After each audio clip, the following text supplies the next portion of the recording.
Well, I knew this team was better than last year's results said, but this is ridiculous. Hit like and subscribe and let's carry on marching on together.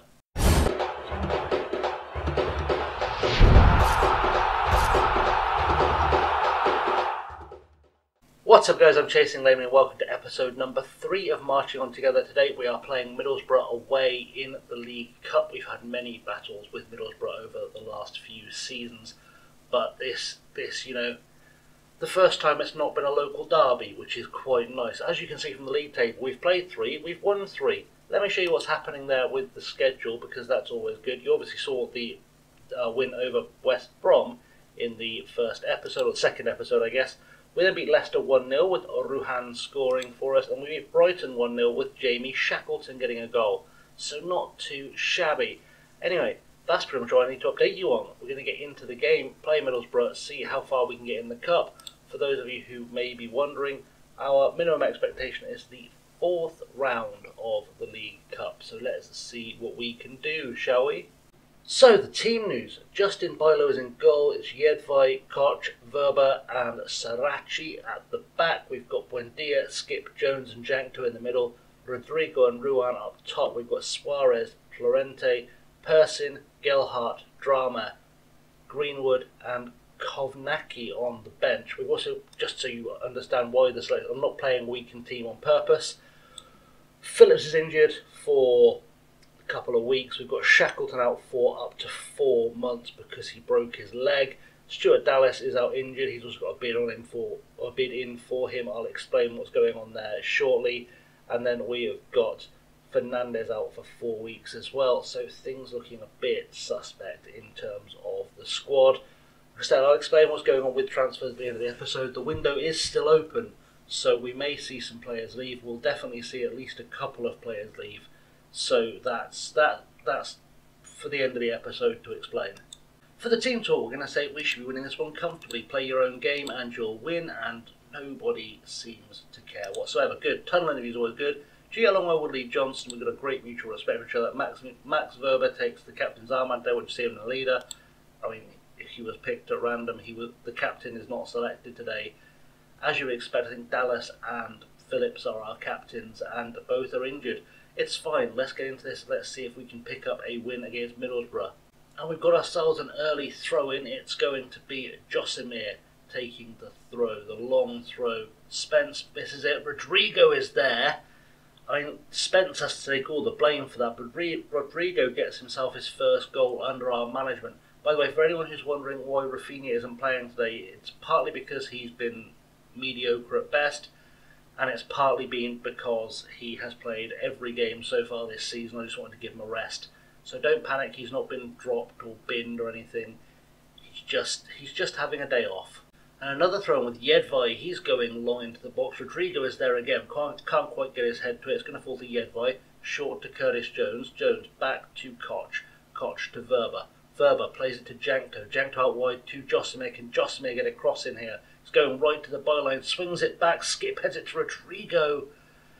And Rodrigo decided to hoof that into the crowd rather than take the easy tap in, because apparently 2 goals in a game, too much to ask from him.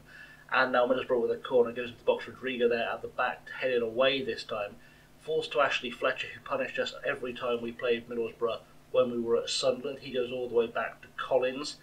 Can we get this ball back? He's gone very long looking for McNeil, and we've got to defend here. It's going to fall to Lashabella. Josimir puts out into touch. If that's Dwight McNeil, then they're just cheating. That's scientific facts. Let's have a quick check. Will it tell me? It's Charlie McNeil. That's better. Throw in for Borough, far side. Sorinola to Fletcher, headed back towards Hackney, but Jones picks it up. It's with Rodrigo to Skip. Skip, plenty of time. Finds Jankto. What can Jankto do here? That's going to be a big question. Swings it inside. Thornley gets rid of it very easily. And it's fallen to Verba. Verba to Jones. To Jankto. Jankto down the line looking for Ruhan. Can Ruhan make an impact again? Jankto. What can he do? Cut it back. Josimir. Josimir looks for a cross. Back to Jankto. Well, it said Rodrigo put that in. I didn't see what the hell was going on. I thought the keeper had saved it. We'll have a look on the replay. I thought the keeper had saved that. Josimir puts it in. Jankto has a pop. Oh, it's... Ruhan's kind of been offside there, played the dummy. Rodrigo was offside as well. It's all a bit of a mess. It's fine. We're still a goal up. Let's hope it stays that way. Goal kick with Bilo now, short to Koch. Koch options, puts it forward, looking for Emmy to Skip. Skip should be able to find a good ball here to Jedvai. Through to Ruhan. Ruhan, many men around him, and just puts it wide. Good opportunity, but he was surrounded. There wasn't a lot he could do with that, unfortunately. And that right there is half time. It is 1-0 still. We are pretty much dominating the game. I'm going to go into the dressing room. Let's see if I can get Emmy to start performing. He's played well so far. There's still room for improvement. That's pretty good advice.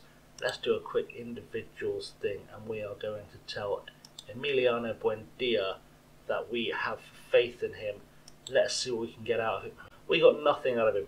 That's fine. Let's start the second half, and let's see if we can keep this going. Corner, Jones to take it, goes short to Josimir, back to Jones, into Verba, who can't quite put it away, and that's been cleared by Pawson. Jones was offside anyway. I've made 3 subs, by the way. I've sent on Kovnacki and Greenwood on the wings, and I've sent Gelhardt on top for Buendia, Jankto and Ruan.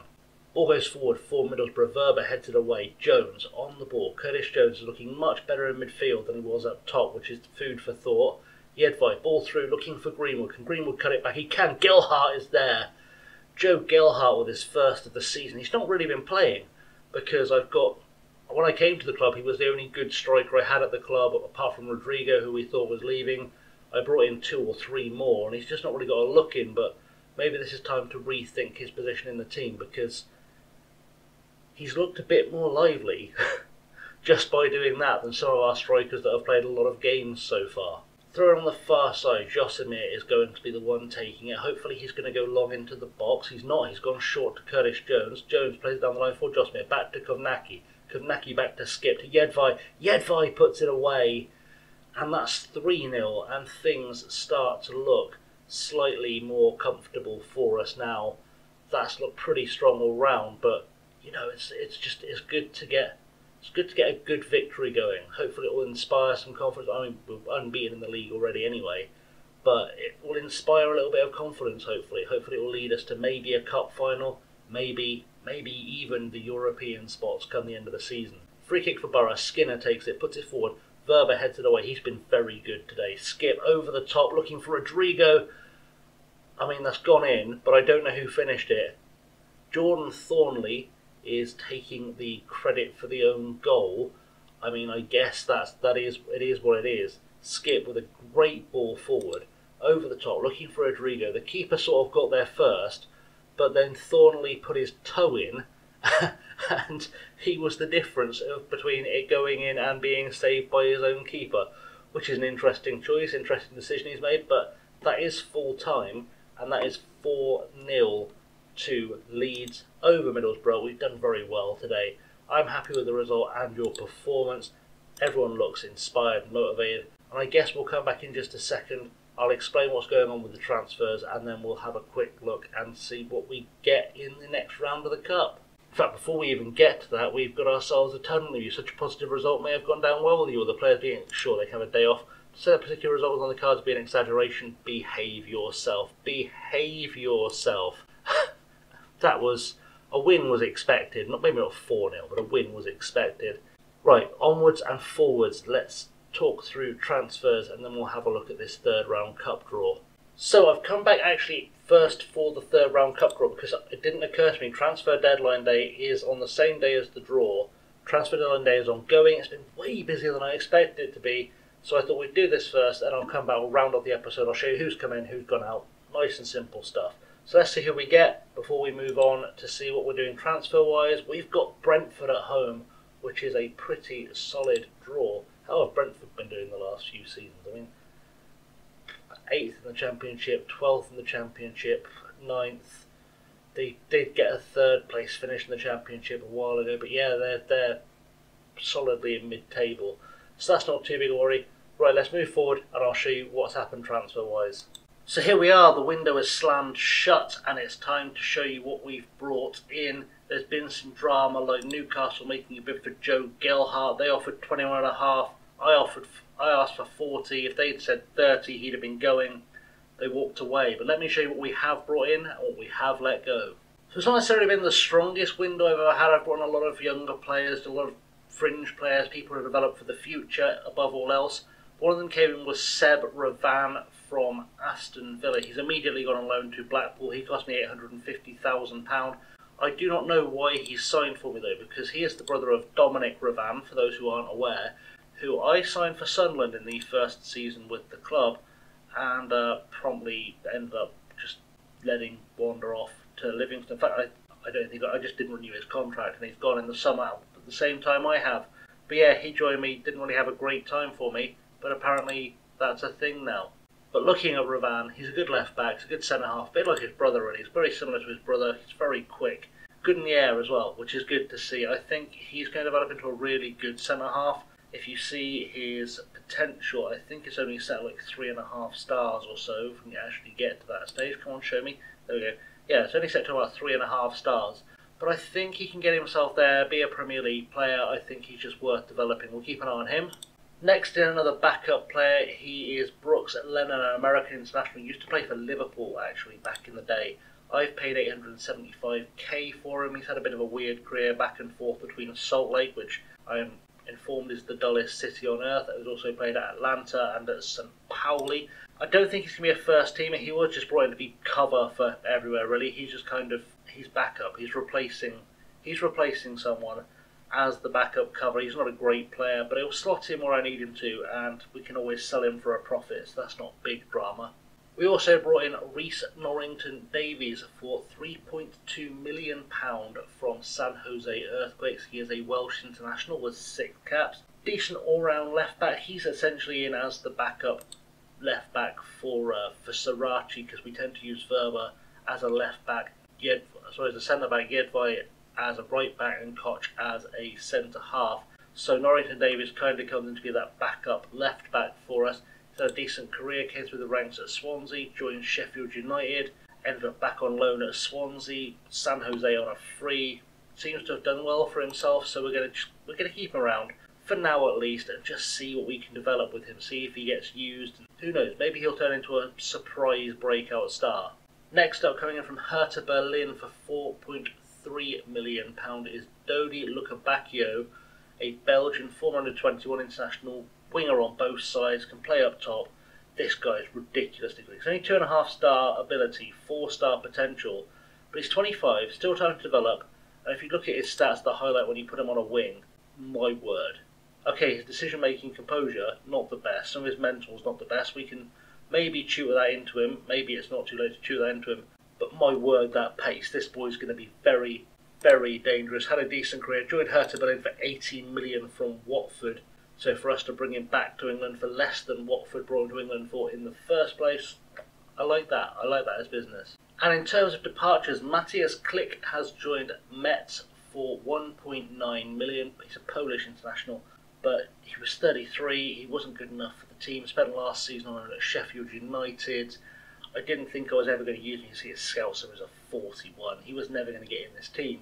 So I thought we'll cash in before he retires, take a couple of million for him. Jobs are good. The big out is Stuart Dallas, who's gone to Bournemouth for $9.75 million. That's why I brought in Brooks Lennon to be that kind of everywhere, can play anywhere cover, but obviously 7 or 8 years younger than him. Again, he's 32, $9.75 million for a 32-year-old whose stats will start declining. I mean, his pace is already going downhill a little bit. That felt like really good business to me. It felt like a really strong decision. I don't think I'm going to regret that. He'll do well in the Championship. He's been a good servant to Leeds. I mean, he's been there for 7 seasons. He's been a pretty good servant to Leeds over the years. But sadly, it was time to move him on. And a couple of youth teams have been let move on as well. Jordan Stevens has joined Preston. He's gone for a fee of £500,000. He's had a couple of decent loan spells, but I didn't feel like this guy was going to make it. I mean, he's got a 31 scout rack, barely likely to improve. Seemed like a really smart. There's nothing about him. Okay, he's not much better than David Brooks, but I felt like I'd take the money for him. Because we may as well move him on and give him a chance at a decent career. And likewise, in terms of the permanent departures, that Linval Fang was sold to Brighton. He's gone for a fee of $425,000. There's a few add-ons in there, give or take as well. The thing with this deal, though, what really kind of confused me was, aside from being ridiculously quick, this guy, we can all see this, please let me know in the comments if you disagree with this assessment. Linval Fang isn't that good, and yet the fans are angry I let him go. You figure it out. You figure it out. Figure out why they're angry. Anyway, that's all of the transfer business. Pretty quick in the transfer special, slightly. The whole episode won't be quick in the transfer special. I don't know why I'm scrolling down. We're going to come back and play the Brentford game. I was going to come back for Everton anyway, so it feels like we may as well just come back for that Brentford game. Gives us a nice 3-game jump, and then we will keep moving forward as fast as we can. That's kind of my plan. So join me on Tuesday for Brentford at home in the League Cup. That feels like a very strong decision for you and I to both make. In the meantime, guys, thank you for watching. I have, as always, been Chasing Lamely. You can find me on the socials below. I'm on Twitter, Insta, and Patreon as Chasing Lamely. Don't forget to like and subscribe. Magic Graphic will remind you to like, subscribe, and also ring the bell, hit all. I go live like once a week with the FM Premier League. It's well worth it. Things are hotting up. We're into the business end of the season, and there's some interesting things afoot. But anyway, guys, thanks for watching. I have, as always, been Chasing Lamely, and I'll see you very soon. Have a good one.